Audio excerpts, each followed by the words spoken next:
Welcome back to Algebra. Today we're going to take a look at section 12.4 and we're going to continue to talk about geometric series.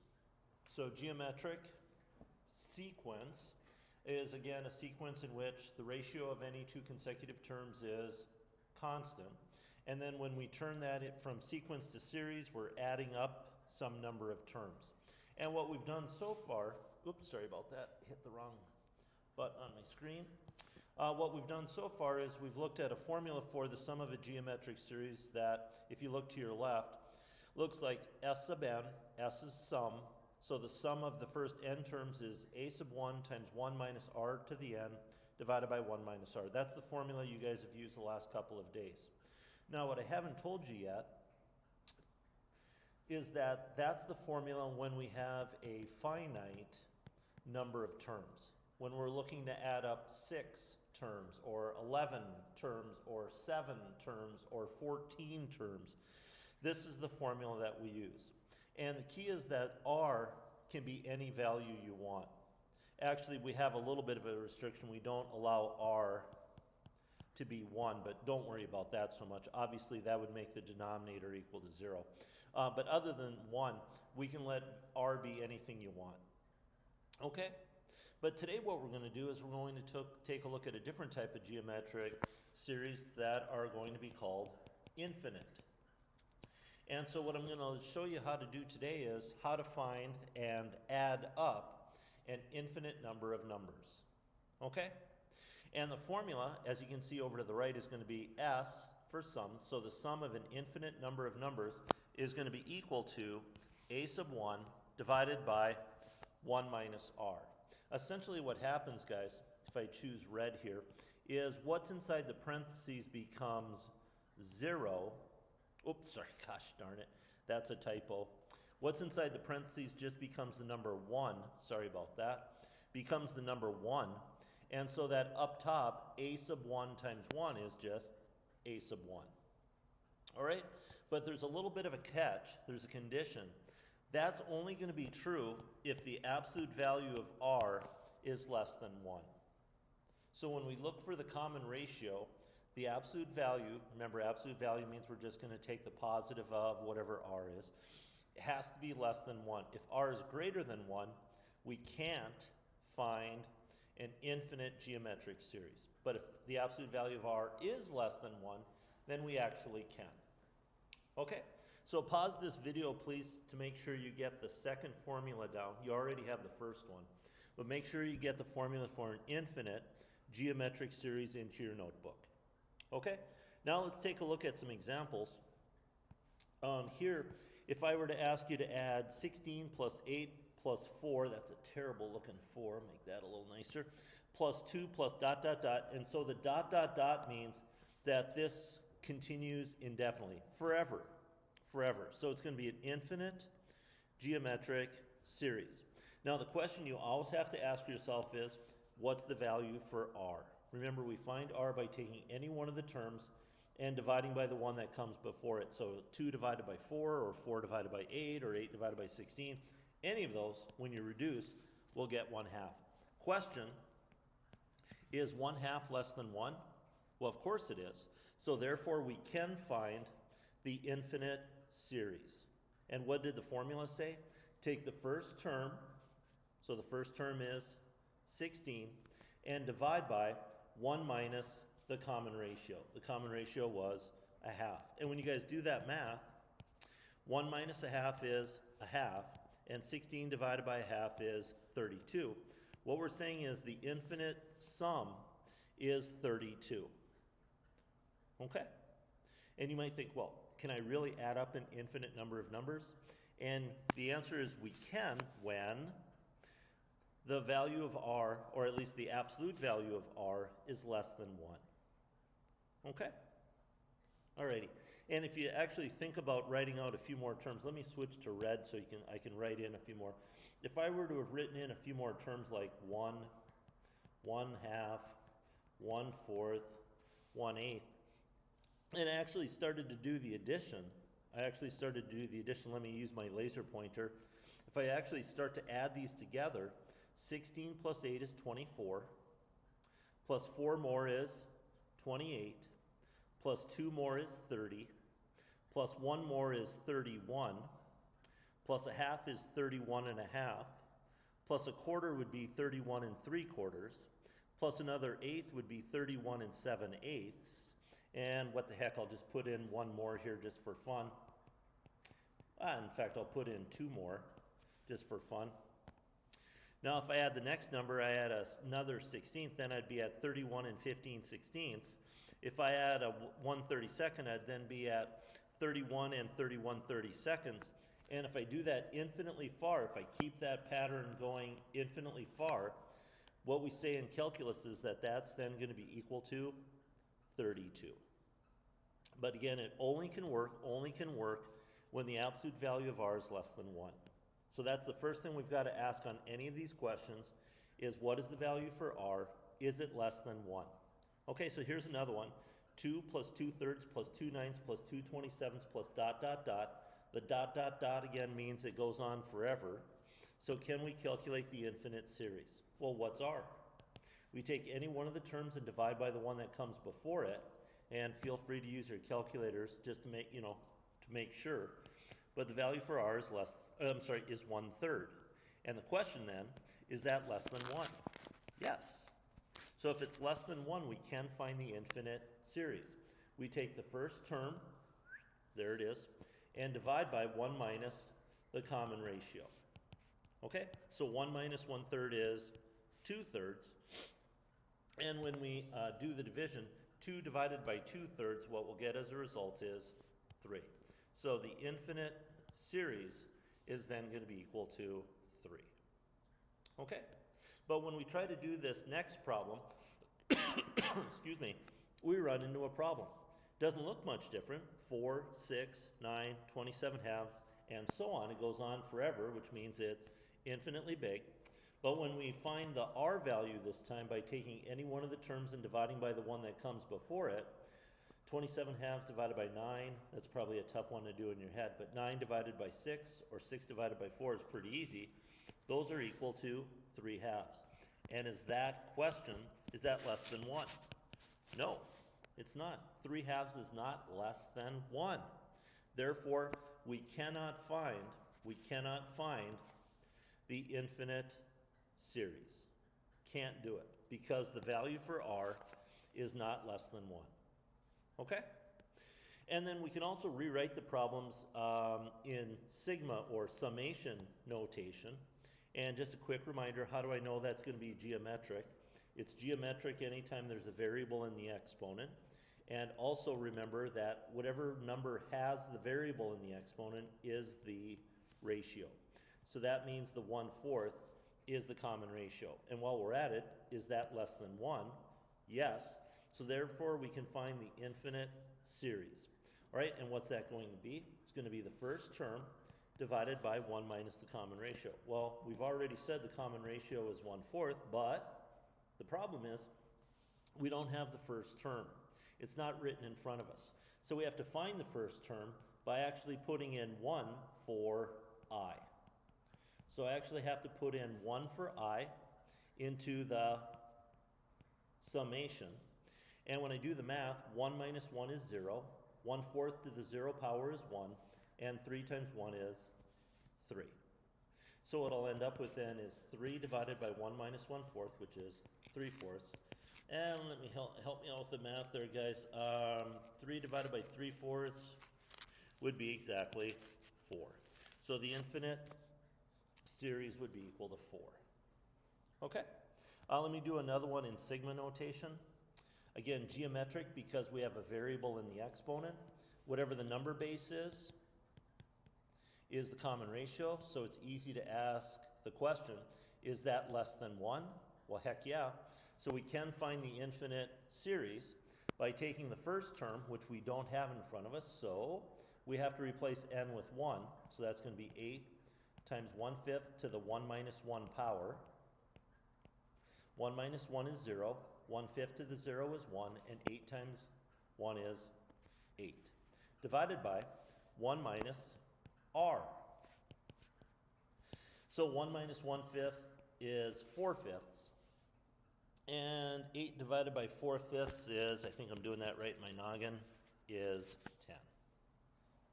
Okay, so after a couple of examples now you can see that it's actually relatively easy to find infinite series when the common ratio is less than 1. There isn't much to it. There isn't much math to it. By the way, before I get going on the applications, I just wanted to point out that right now you're trusting me on one thing. You're trusting me that the formula is correct. But when you guys come back in a couple of years in calculus, I'll actually prove that is true. I'll prove that to you guys. Okay? So let's finish off with a couple of applications. One is just kind of a basic number problem. We could take a repeating decimal like 0.27, and I could show you, using the idea of an infinite series, I could show you how to rewrite that as a fraction. Okay? Now, what does 0.27 with a line on top actually mean? Well, it means that whatever's underneath the line, the bar, just gets repeated indefinitely. So 0.27 with a line above means 0.27, 27, 27, 27, 27, 27, and of course that continues on forever. Now, what I'd challenge you to understand is that 0.27, 27, 27, 27, 27, 27 could be written as 0.27 plus 0.0027 plus 0.00027, and I think I could probably get one more in, plus 0.00000027, but then the pattern could keep going indefinitely, and the indefinitely means we can think of it as an infinite series. So all we need then is the value for r, and we find the value for r by taking any one of the terms and dividing by the term that comes before it. And when you take, as an example, 0.000027 and divide by 0.0027, what we get for r is 0.01. But you could take any term and divide by the one that comes before it, you'll get 0.01. And so what we're going to do then is we're going to think of that as being an infinite series. And so that's then going to be equal to the first term. The first term here is 0.27 divided by 1 minus the common ratio, which is 0.01. And I don't want anyone touching their calculator this time. Just do the subtraction. 1 minus 0.01 is 0.99. I'm going to ask you to multiply the top and the bottom of the fraction by the same thing, right? Legal. So I'm going to ask you to multiply top and bottom by 100. So that we'd have 27/99ths. And then cancel, a 9 top and bottom. And so what we'd have is 3/11ths. Okay? So what I'm showing you is that 0.27 repeating is going to be equal to 3/11ths. And if you now dig out your calculator and put 3/11ths in as a division problem, put 3 divided by 11, what you'll see on your calculator is just the repeating decimal, 0.27272727. As big as your calculator window is, you'll see those repeating decimals. Okay, and we can do that then using that idea. We can do that with any repeating decimal. And finally, if we didn't have this virus problem and we could all be together, one thought we could do, or one idea we could do, is we could take a field trip down to the water tower. And I just realized that I can't draw a very good water tower. This is meant to be the Ely water tower, so we'd have these support legs here. We'd have these support legs. I don't exactly know what ours looks like. Ours doesn't have the separate legs, does it? Good gravy. I should probably deluxe eraser that. What is ours? Oh, ours just has the one big column. Gosh, what am I thinking? So it kind of has that fluted column, so it kind of does this, I think, right? So more something like that. Anyway, but we're going to pretend that that's the water tower. And just for our own sake here, we're going to pretend that the water tower is 128 feet tall. Now, if we could, I'd like to take a field trip down to the water tower and have all of us climb up on the water tower and then go out to the edge. And what we're going to do is we're going to stand out on the edge. And it's a long climb, so I'm just going to make sure I have something to drink. All right, so that's good. And then what we're going to do is we're going to toss some super balls off of the water tower, and we're going to have them hit on Chapman Street. Okay? So we're going to toss the super balls out, and so they bounce out on Chapman Street. Now, being super balls, they really are bouncy suckers. So what we're going to do is we're going to bounce them out, and then we're just going to have the ball bounce its way down Chapman Street. Okay? And what we're going to measure is all of the vertical distances that the ball travels. We're not going to worry about the horizontal. We'll save that for another time. We're not going to worry about the horizontal. We're only going to worry about the vertical distances that the ball travels. Now, if you think about what happens with any kind of ball, not just a super ball, but even if you were in the gym and you just kind of threw a basketball off to the side or a volleyball off to the side, it's going to bounce, bounce, bounce, bounce, bounce. And then at the very end, if you looked really closely, the ball kind of does it has almost a vibration at the very end, and then it stops bouncing. Now what we're going to do is we're going to consider that at the very end to be an infinite number of bounces. And what I'm going to ask you to help me do is calculate the number, or I should say the total distance for all of the upward movements of the ball. And I'm going to ask you to help me calculate all of the downward distances for the ball. Again, we're going to assume that at the end is an infinite number of bounces. Okay? So what we're going to do is calculate those two. Now, there's only one number that I need to give you, and the super ball that I found on the internet will rebound 3/4 of the distance that it's dropped. So if you drop a super ball, at least the one I found, it'll rebound 3/4 of the distance that it's dropped. So if the water tower is 128 feet tall, our first drop is 128. But then it's going to rebound 3/4 of that distance. So 3/4 of 128 means that on the first ball bounce, the super ball gets to 96 feet. Then it's going to drop back down, and it'll bounce 3/4 of that distance. So the next high point, it'll get to 72. And let's do one more just so you guys get a feel for that. Then the next one would be 54, and that was pretty easy. Let me do one more. And then the next one would be 40.5 feet. And of course, it's losing energy, friction, all the way down. So the bounces get less and less and less. Okay? So I'm going to start with the distance down. What's the first downward distance that the super ball travels? The first one is 128 feet. And then if I divide by 1 minus the common ratio, and the common ratio is going to be, the common ratio will be the 3/4. What we'd get then is 128 divided by 1/4, which is, when I punch that out for you guys, a total of 512 feet. So if you add up all of the downward distances that the ball travels, the very first one that I'll put in red, so there's the first downward, and then the second one, and then the third one, and then the fourth one, and the fifth one, and so on until at the very end, all of the downwards would add up to 512 feet. But now we'd have to add all of the upward distances for the ball. Okay, now we carried it in our pocket on the way up, so that one doesn't count. But after that, what are all of the upward distances? Well, the first upward distance that the ball travels on its own is 96. So if we take the first term and then divide by 1 minus the common ratio, that would be, 1 minus 3/4 is 1/4, and 96 divided by 1/4 is 384 feet. So now we can calculate the total distance vertically that the ball's traveled. It's going to be all of the upwards plus all of the downwards, and when I add those folks together, I get a total of 896 feet. So the ball would have traveled vertically, again, not horizontally down the street, but vertically, a total of 896 feet. Okay, so Give the problems from section 4 a try. There's some easy ones and there's some tough ones in there, but give them a try.